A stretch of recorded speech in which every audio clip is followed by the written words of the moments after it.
Ayo berinvestasi akhirat, bangun rumahmu di surganya. Sempurnakanlah ibadah Anda dengan beramal jariah yang pahalanya tidak terputus hingga akhir kiamat.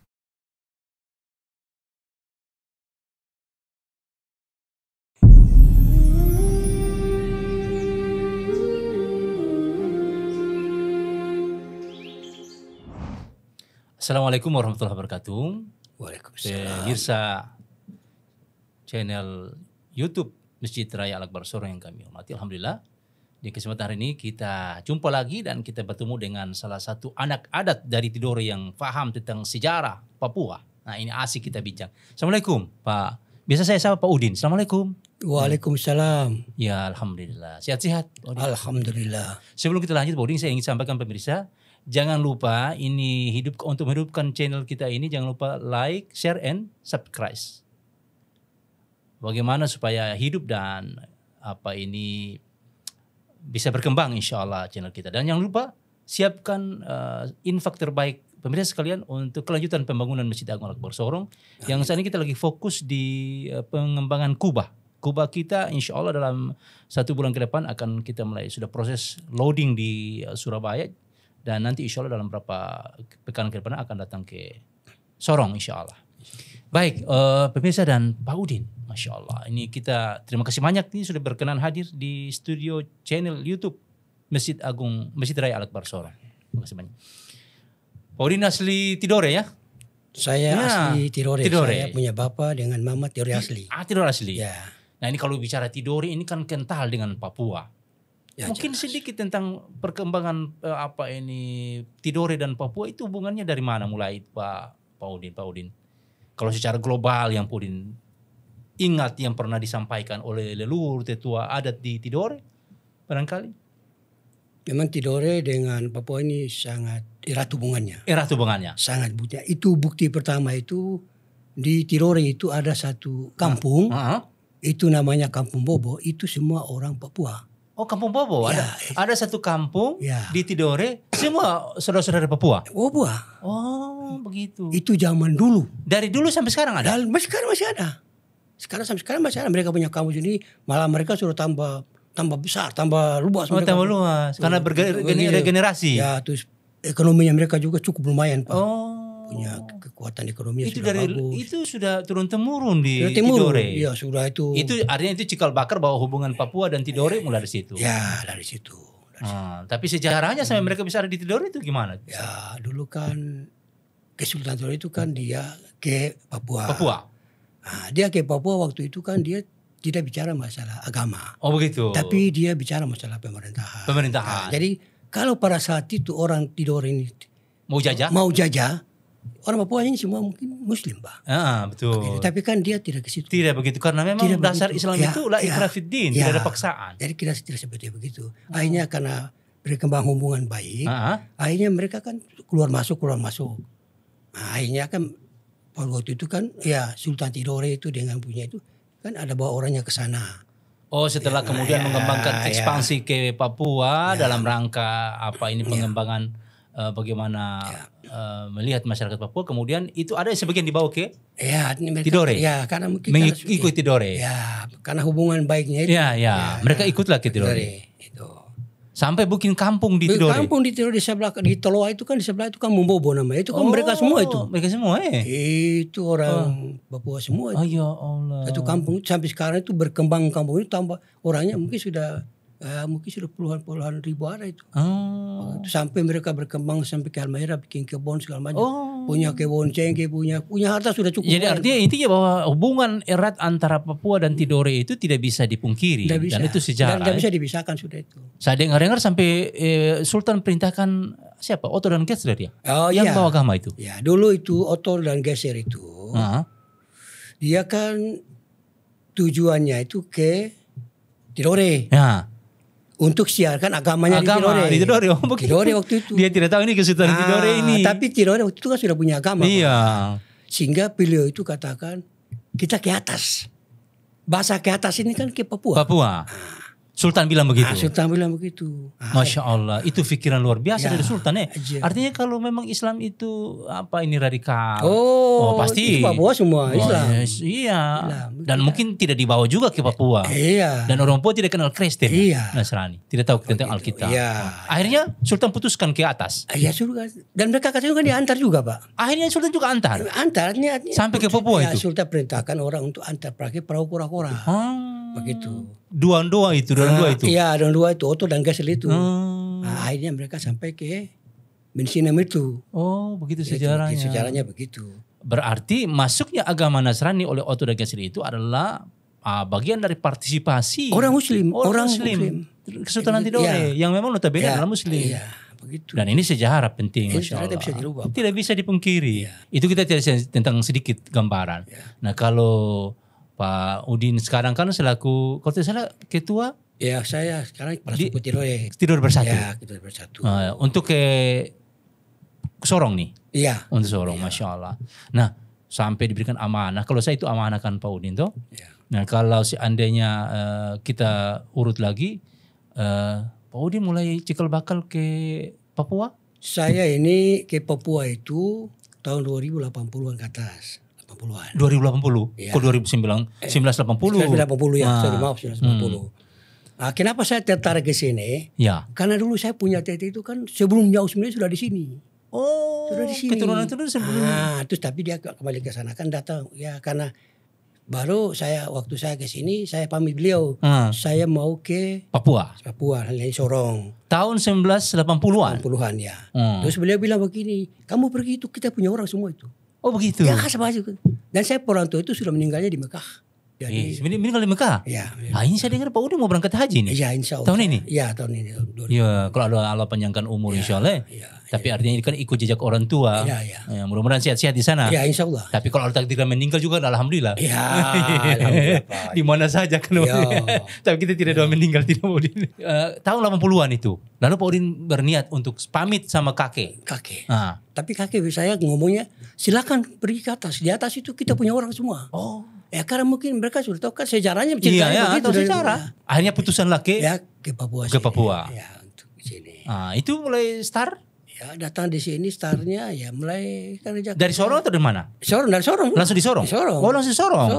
Oh, saya kira mungkin langsung Timika atau udah jauh langsung Sorong. Jadi selama di Papua kemana saja Pak Udin pernah? Selain Sorong? Ya, selain Sorong kalau untuk di Papua ini, Papua Barat ini mungkin saya sudah hampir sebagian besar. Keliling? Oh, begitu. Tugas sana, tugas ini. Oh, begitu. Awal bertugas di Papua di mana Pak Udin diberikan amanah? Ya, tugasnya di Sorong. Tapi oleh pemerintah? Ya, pemerintah. Itu apa sebagai apa pertama? Sebagai aparat pengawas. Pengawas? Ya. Oh, begitu. Yang dulu udah bilang inspektorat. Inspektorat. Begitu. Berarti artinya kalau kita tarik sampai sekitar 80-an sampai sekarang itu sekitar 40 tahun lebih Pak Udin sudah cukup lama di Papua ini. Masya Allah. Kesan dengan saudara-saudara Papua bagaimana Pak Udin? Saya sangat berkesan dengan saudara Papua. Ini saya sampaikan saja biar Bapak tahu bahwa. Bukan saya, semua pemirsa juga tahu. Pemirsa tahu bahwa saya ini hampir sebagian besar bergaul di orang Papua. Oh begitu. Dalam interaksi sosial ini. Interaksi sosial. Dalam rangka memperjuangkan Papua Barat Daya. Termasuk tim pejuang. Sampai ada yang Papua Barat Daya? Ya. Tahun 2009 saya punya SKADA. Saya punya teman-teman itu, Yova Kambu, Diki Asmuru, Andi Asmuru. Pejuang pemekaran Papua Barat. Deklarator dan inisiator itu semua. Kita dulu saya tim pejuang. Saya di SK-nya nomor 12. Urutan nama nomor 12. SK-nya mungkin tahu sejarah kan ini orang Tidore. Ya, dan begitu. Jadi saya masuk ke Papua Barat ini atas kemauan saya bahwa saya ini punya andil juga di Papua. Ya. Bagaimana saya bisa mengembangkan Papua? Merasa memiliki untuk mengembangkan Papua. Betul. Jadi berinteraksi dengan semua orang Papua dengan semua ini. Kalau tanya orang Papua yang notabene-nya di Papua Barat Daya, tim pasti mereka kenal saya. Iya. Dan saya juga kalau saya memahami bahwa Pak Udin pasti semua orang kenal Pak Udin. Tidak mungkin orang tidak kenal orang lama nih sudah 40 tahun lebih. Saya kemana-mana itu biasa mau Papua. Pak Udin. Nah, tapi kadang-kadang juga saya kan tidak kenal kan banyak tuh. Iya. Jadi dia kenal. Yang lupa segala macam. Karena di mana-mana rapat saya ada di situ. Oh. Masya Allah. Jadi pokoknya selama di Papua berinteraksi yang terbuka. Iya, Nah, bagaimana kesan teman-teman Papua? Saya kira mereka juga baik-baik kok Oh, sebenarnya. iya, Mereka Masya baik-baik. Allah, Mereka yang kita baik-baik. Welcome, terima. Terima baik. Terima, saya bergabung dengan mereka lama kok. Oh, Lama. gitu. Sampai rapat di pertemuan di rumah saya berapa kali. Oh, sempat juga Sempat begitu. ketemu dengan Mengaku saya. gitu. Sampai di mana-mana pertemuan, di SKMK, di mana-mana. Itu saya selalu ada di situ. Oh, Masya Tapi Allah. karena Jadi punya peran posisi mengambil bagian untuk memberikan kemanfaatan bagi Papua. karena saya punya prinsip kan yang kita berbuat sekarang kan ya kita mencari amal Iya, iya, Kita betul. cari itu. Ya Allah. Kalau mau cari jabatan saya nggak bisa dapat jabatan karena saya NIP tidak ada. Iya. Sudah hilang NIP-nya. Nah, tinggal ya mungkin orang-orang Menikmati perjuangan ya, itu. itu sudah Ada cucu menikmati luar biasa perjuangan. Pak. Saya Betul, luar rasa biasa. puas Pak. Luar biasa Saya memang. merasa puas. Artinya dengan pemekaran ini banyak orang mendapat manfaat ya, dari perjuangan. Ya, mudah-mudahan mereka berdoa supaya Pak Udin diberikan kemudahan-kemudahan dalam perjuangan itu. Saya merasa betul-betul memiliki Papua Radar ini. Iya, Walaupun saya tidak duduk dalam struktur organisasi atau apapun tidak. Tapi saya merasa karena memang capaiannya saya itu luar biasa Pak. Pernah jadi bendahara. Oke, begitu ya? Pernah jadi bendahara untuk tim pemekaran Komisi 9 datang. Sini juga saya yang gitu. Jadi banyak kali saya. Komisi 9 atau Komisi 8 terkait dengan pemekaran? Komisi 9. 9 ya? Iya. Waktu Termasuk itu. Pak Ganjar orang ini. Oh, begitu pernah datang tuh ya? Iya, pernah datang. Jazuli. Banyak mereka datang. Selalu kita orang PKS gitu. Ketika hadir di Papua, Pak Udin punya niat bagaimana waktu dari Tidore itu? Kan begini, mungkin kalau Tidore tidak asing bagi orang Papua ya. Saya kira tidak. Waktu Pak Udin ke Papua itu memang orang-orang Papua sudah ada di Tidore itu. Sudah ada Pak. Berarti Pak Udin sudah berinteraksi awal dengan mereka. Karena mereka sudah lama memang ya. Sudah lama Kak. Saya mungkin mulai juga mereka sudah ada Pak. Oh gitu. Sudah lama. Mereka sudah. Iya itu sudah di zaman raja-raja. Artinya kalau kita bicara andil tadi, andil secara pribadi maupun secara kenegaraan, Tidore punya andil besar untuk Papua pengembangan secara administrasi. Nah itu kan terbukti dengan, kalau tidak salah ibu kota pertama Provinsi Papua Barat itu di Tidore. Pertama itu kan di Tidore Pak. Tidore. Ya.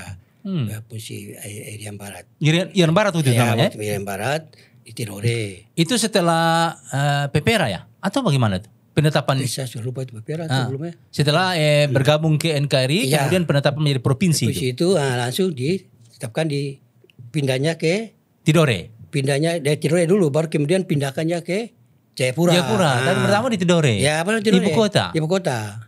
Gubernur pertama Sultan juga ternyata. Ya, itu sudah itu Jainal Desa itu. Akhirnya kan dia kan kesana juga ke Jayapura itu. Jayapura. Lalu tempatan kantornya di sana. Nah, di situ langsung diberikan nama itu Jalan Sosio itu. Nah, gitu. Jadi Sosio di sana itu ada Sosio juga di sana. Sosio ada juga di Jayapura. Jayapura. Jadi sangat hubungan erat Pak. Dari segi kultural, budaya, agama juga Tidore punya pengaruh besar untuk Papua. Iya. Untuk pengembangan apa ini kehidupan masyarakat juga begitu ya. Karena itu ibu kota provinsi ya. Iya. Masya Terus Allah. kemudian yang berkembang lagi di Papua ini kan macam raja-raja. Nah, raja-raja. Raja-raja ini kan dari pemberian dari Sultan Tidore. Ini memang kalau kita bicara tentang sejarah Tidore ini panjang. Panjang. Nanti kita siapkan waktu khusus. Ya, kita bahas khusus bicara, tentang sejarah Papua ini. Saya ini tidurnya di rumah Pak Kumbaya. Pak Kumbaya. Pak Kumbaya yang rajanya di Maibrat yang di lapangan di sebelah lapangan itu. Kumbaya apa dia nama itu ya, saya sudah lupa. Saya sering tidur di situ. Oh, waktu bertugas. Waktu bertugas saya kesana kemarin kalau ada ini saya selalu tidur di situ. Di sana. Ya, dan mereka tahu tentang sejarah itu. Mereka tahu dan mereka bahwa gelar raja-raja itu diberikan oleh Sultan Tidore. Dan mereka tahu saya orang Tidore, jadi mereka memang baik. Oh iya, harus hormat. Angkat ini Tidore kemudian memberikan pencerahan, perubahan besar untuk ke Papua ini. Bukan dari sisi agama sesungguhnya. Kalau dari sisi agama orang sudah paksa Islam semua ya. Tapi tidak. Iya, tapi katanya Islam tidak memaksakan. Benar ya Allah. Pak Udin kemudian aktiflah kemudian di pemerintahan. Nah, sekarang sudah purna bakti. Ya, saya sudah purna bakti. Tapi saya melihat Pak Udin dengan usia ini tetap aktif di kegiatan sosial. Ya, terakhir saya lihat di MUI juga ada. Mudah-mudahan kita sehat-sehat, kita berikan manfaat buat orang banyak. Benar ya Udin. Jadi intinya Pak Udin ingin memberikan manfaat kepada orang banyak. Ya. Benar. Ya. Artinya visi misi kita itu kan begitu. Saya kira itu. Menjadi hamba Allah juga bermanfaat bagi orang lain. Dan orang lain kan bukan saja Islam tentunya ya, kepada semua orang. Ketika bersentuhan dengan saudara-saudara yang ada di Papua ini, artinya multikultural kan orang Maibrat. Pak Udin pernah ketemu dengan berapa tipe suku di Papua ini? ada konjol itu, konjol. Itu lain. Iya, banyak. Karena kalau orang di pesisir pantai ini kan orang Moi, ya, suku Moi. Ya. Tapi hampir semua saya kenal orang sih. Iya begitu ya. Jadi saya bersentuhan semua dengan mereka, lintas suku itu. Iya, dan kita biasa ketemu.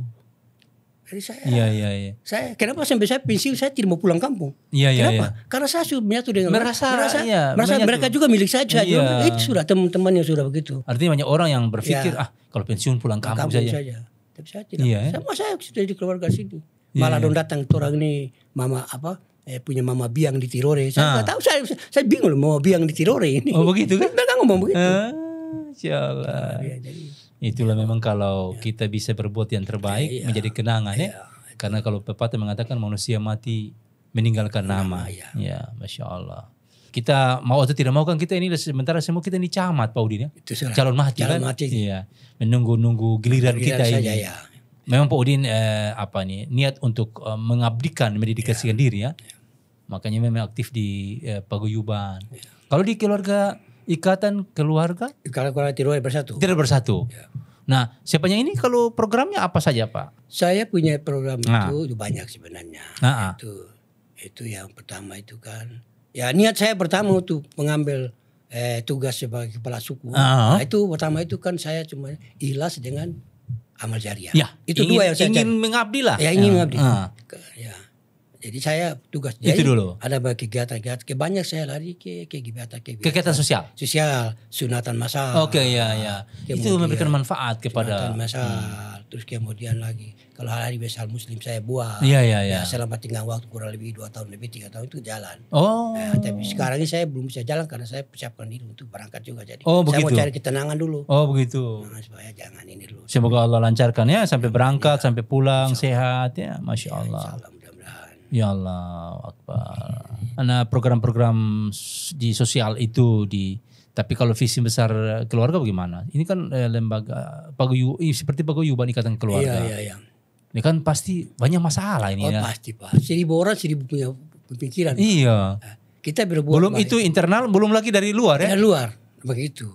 Tapi kita harus tangguh Pak. Sabar. Iya sabar, tangguh. Betul. Jangan orang melakukan kita langsung tantang. Ya namanya pemimpin ini. Pemimpinnya begitu saja. Betul. Lama-lama kan sadar sendiri juga. Iya. Yang penting kita tunjukkan. Tapi yang paling selama kepemimpinan ini dalam menghadapi kehidupan interaksi dengan biasanya kan ada masalah sedikit. Oh itu ada kepala suku. Ini apa yang pernah dihadapi? Kasus atau masalah? Biasanya kan antara suku. Itu ada. Jadi begini Pak. Kalau berbicara tentang masalah KTPS suku ini, kan saya sudah lantik untuk semua rayon-rayon.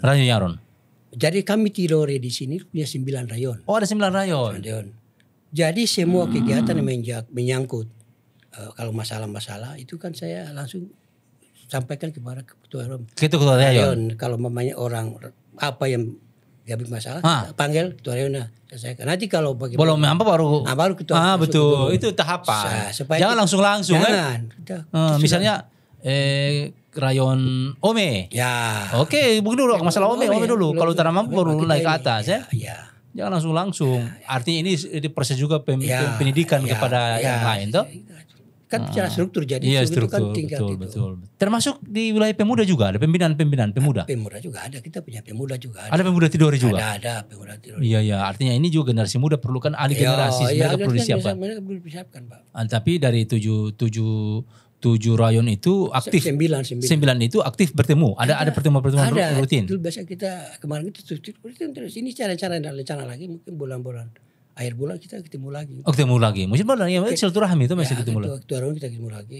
Bagaimana kita menjaga ketertiban dan keamanan di dalam menyangkut masalah pilkada ini. Nah, kita sama-sama jangan sampai nanti ada timbul ya. Iya, betul. Insyaallah kita rencana seperti itu. Saling menjaga, membantu pemerintah. Iya. Kita harus Kamtibmas itu ya. Kita harus membantu pemerintah. Betul. Ya. Itu fungsi salah satu fungsi ya. Jangan sampai justru kita bertentangan dengan pemerintah. Jangan. Iya, benar. Kita punya pimpinan itu ada di pemerintah. Pemerintah yang membina kita. Mengabdi untuk negara kurun waktu berapa tahun? 30 tahun lebih, Pak. 30 tahun lebih. Berarti Pak Udin sudah dapat penghargaan pemerintah sampai dengan gold ya? Saya belum pernah dapat. Belum pernah? Iya. Tapi 30 tahun itu sudah gold. Iya. Mestinya itu. Tapi mereka sudah lupa kapan. Mereka sudah lupa. Iya. ada penghargaan itu. Apa yang penting Tuhan itu. Iya. Artinya kita tidak mau minta itu juga. Karena pengabdian kita kan mengharapkan ridha Allah Subhanahu wa taala. Beda kalau orang mengharapkan perhatian orang, nanti kalau tidak dapat dia kecewa. Betul. Benar. Tapi kalau untuk Soraya, Pak Udin sudah berjibaku Sudah Pak. Saya dulu inspektorat itu di mana-mana. Waktu itu saat masih kabupaten itu kan satu Pak. Oh iya, Kabupaten Sorong itu. Kabupaten Sorong saja. Pak Udin dari Kabupaten Induk ya? Iya. Sebelum pemecahan sampai banyak begini. Saya dari Induk. Iya. Itu sampai semua ini sampai di mana-mana itu. Tamina Buah semua cuma camatnya cuma Sorong cuma satu, Lukas Burung waktu itu. Iya. Baru dia sering terbang kemana-mana juga. Terbang kalau burung kan. Iya. Begitu. Jadi sudah keliling akhirnya. Sudah. Raja Ampat. Sampai sana sampai Pulau Reni, Pulau dekat apa namanya? Perbatasan. Asia atas sana. Sudah jalan Pak. Sudah jalan semua. Nah, terakhir mengabdi untuk negara di mana? Setelah dari inspektorat? Saya setelah inspektorat saya masuk ke dinas perhubungan perumahan. Oh, sempat di perumahan. Tapi masih Kabupaten Sorong waktu itu. Iya. Masih Induk. Iya, perumahan. Habis kemudian ke Inawatan, pernah ke Inawatan. Inawatan. Walaupun tidak lama. Oh, begitu. Nah, terus kembali ke dinas kesehatan waktu kotanya Pemekaran. Mulai pemekaran pertama tuh Nah, itu langsung saya masuk ke kota. Gitu, langsung masuk dinas kesehatan waktu itu. Kalau kita cerita tentang peran Sultan Tidore, tentunya ini sekali lagi mungkin akan menyita waktu yang panjang. Kita akan bicara tentang bagaimana proses pengantaran Oto dan Gesir segala macam. Lalu kemudian bagaimana Sultan Tidore menatah Papua ini dari ibu kota pertama itu kan. Ini juga perlu kita angkat karena sejarah supaya semua orang tahu, generasi baru paham bahwa andil Kesultanan Tidore itu bukan datang ke Papua bukan karena persoalan ekspansi agama atau jangan karena penjajahan jadi begitu Sultan Tidore karena lekat dengan Kesultanan Islam semua orang harus Islam kan tidak, ternyata buktinya tidak ada paksaan, bahkan Oto dan Gesir itu diantar untuk menyebarkan agama Nasrani. Masya Allah. Iya, Pak Udin, kesan yang paling ini tentang pengabdian di Papua ini apa Pak Udin kira-kira Pak? Yang saya merasa saya selama di Papua itu ya kesannya saya itu karena Papua ini kan banyak suku Pak. Ya, betul, Papua ini suku. sama dengan Jakartanya mini Pak. Ya, mau dari orang asing pun banyak juga sini. Iya betul. Jadi kita bergaul. Miniaturnya Indonesia. Jadi kita bergaulnya itu kan ada Bataknya, ada pokoknya semua kita bergaul. Lintas suku. Ya, lintas suku. Jadi semua saya bergaul. Itu yang nikmat di situ Nah, itu salah senimannya di situ Pak. Betul. Artinya kalau di Tidore saya kan kita ketemu 9 cuma kita dan kita saja. Betul. Ya, gitu, di sini ketemu semua Nusantara. Kita ketemu betul ini, ya jadi kita cara bergaul ya keliru kita betul. Dan luar biasa Pak. Artinya mengetahui masing-masing daerah punya ini ya watak punya ini. Ya, gitu. Jadi artinya dalam menghadapi masalah kita sudah tahu ini menghadapi dengan suku ini. Ya, kita ini karakternya bagaimana begini, gitu. Mungkin di tahun-tahun dulu itu kan sering-sering antara suku itu Pak Udin pernah alami tidak? Tapi alhamdulillah dari Tidore tidak pernah ada jadi. Oh begitu ya? Tidak pernah ada. Artinya dari suku-suku lain mungkin ya? Iya. Kalau Tidore ini kalau lihat orang tua-tua yang di sini pasti dia masih ingat itu masih paling hormati Pak. Betul. Gitu. Saya kalau biasanya kalau orang yang paham sejarah di tanah ini dong makan saya hormati. Kalau turun ke Aymaru, Tinyo, Evan. Kalau ketemu orang tua dari mana nih? Tidore. Orang bilang oh itu dulu Bapak punya Sultan kasih ini tuh Subajo. Gitu, iya. Subajo.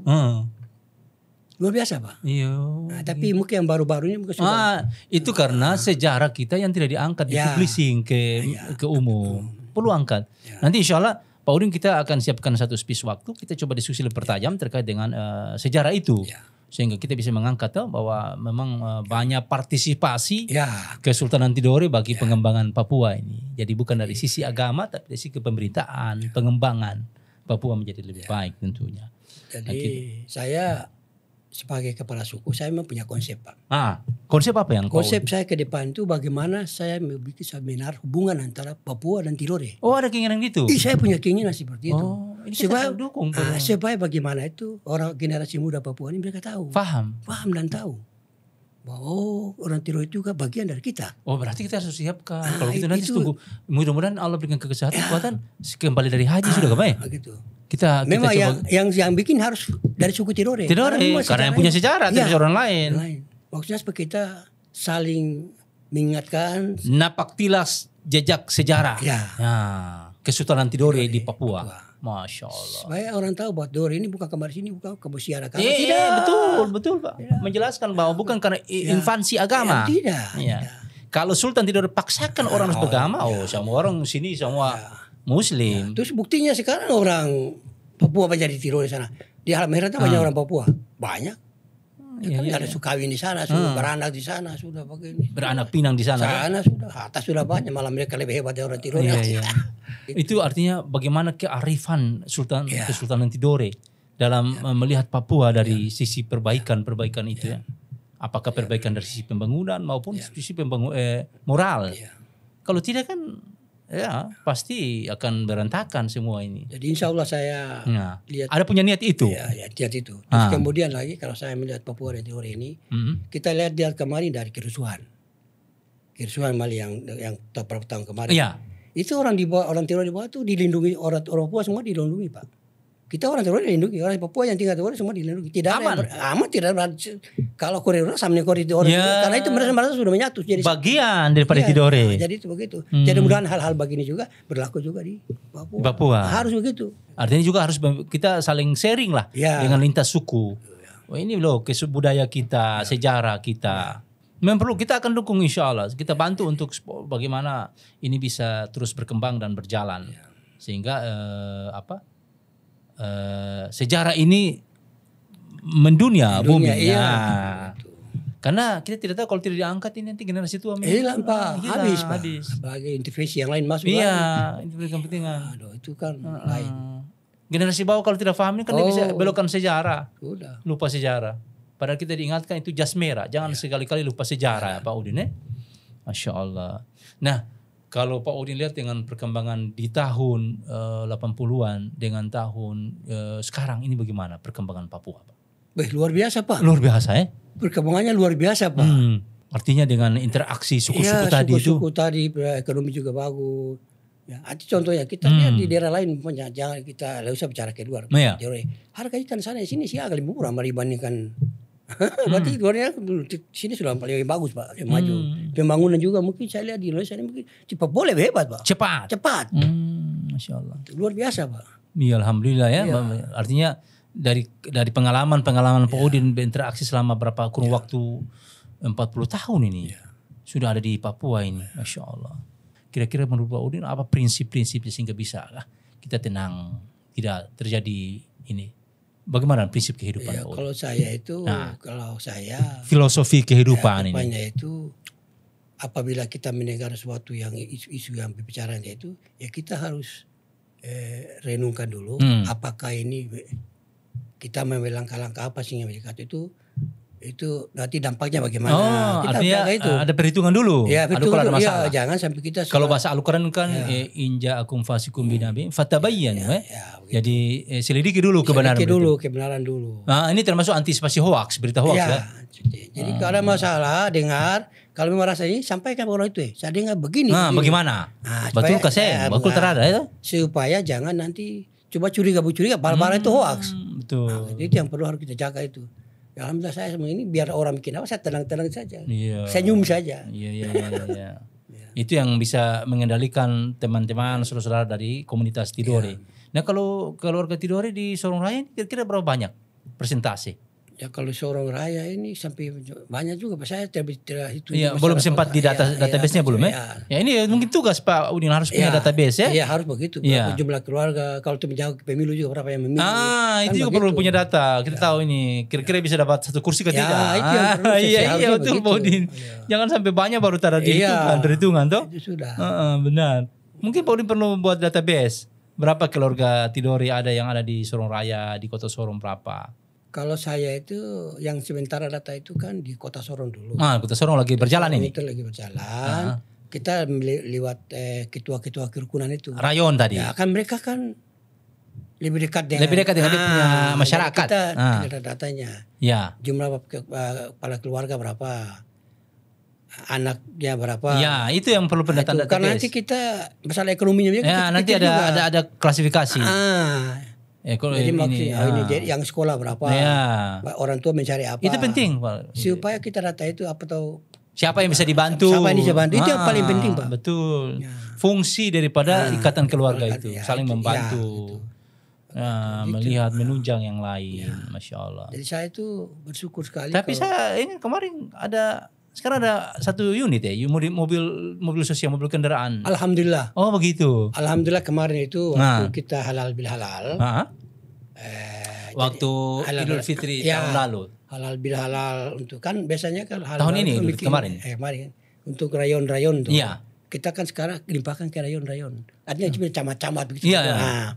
Nah, saya sempat jadi bicara, saya sampaikan kepada keluarga kami. Keluarga kami itu siapa? Faris Melati. Iya. Nah, jadi kapasitas kami. Afu ini kan kapasitas di mata teroris bagi keluarga juga. Bagi keluarga juga. Nah, jadi saya sampaikan ke dia, kita ini tidak ada kekurangan, tapi kita belum punya kendaraan jenazah. Pelayanan sosial ini. Fardu Kifayah untuk. Alhamdulillah beliau setuju. Oh, alhamdulillah. Barang itu sudah ada. Sudah ada. Ya, sudah jalan. Sudah dioperasionalkan. Sudah. Jadi siapa saja yang pakai silakan bisa. Bukan saja orang Tidore. Bukan. Ya, jangan bilang cukup orang Tidore saja. Itu kan untuk amal orang punya amal, kita jaga orang. Benar. Amal itu. Masya Allah. Tidak masalah. Kalau kita bicara Pak Udin ini pengalaman banyak ini, Masya Allah. Kita berbagi dengan pemirsa Pak Udin dalam. Supaya mereka bisa kalau perlu ya kita. Iya. Baik, Masya Allah. Kita ingin cerita panjang nih Pak Udin ini. Nanti kita kembangkan di khusus persoalan sejarah tadi. Di kesempatan yang insya Allah. Kita kembangkan nanti di kesempatan yang lain insya Allah. Baik, dari ini kita ucapkan terima kasih Pak Udin. Kita mau bicara panjang lagi, tapi waktu juga kita yang terbatas. Kemudian momen kita ini awal untuk kita kembangkan di waktu-waktu berikutnya insya Allah. Dan pemirsa, sebelum kita akhiri, kami ingatkan lagi dari studio ini, pemirsa yang punya kelapangan rezeki, jangan lupa partisipasi dengan pembangunan Masjid Agung kita yang sementara lagi berkembang. Apa saja diberikan, boleh dengan doa, dengan tenaga, apalagi dengan uang tentunya. Semin 1-2 sak. Ya, semin 1-2 sak Pak Udin. Dikasih antar boleh ke Masjid Agung. Jangan cuma hanya menilai, kenapa belum selesai. Iya, ini kenapa tapi tidak pernah diberikan. Kasihan kan? Iya betul. Padahal ini kita punya semua. Ya malu ini kita semua. Iya. Begitu ya pemirsa ya. Jangan lupa like, komen di kanal YouTube Masjid Agung Al-Akbar Sorong. Insyaallah. Dan Pak Udin, terima kasih banyak atas kesediaan waktunya datang ke studio. Terima kasih. Assalamualaikum warahmatullahi wabarakatuh. Ayo dukung media dakwah Masjid Agung Al-Akbar dengan ikut berdonasi pengadaan alat multimedia dan operasional dakwah. Usia boleh terputus, pahala jariah mengalir terus.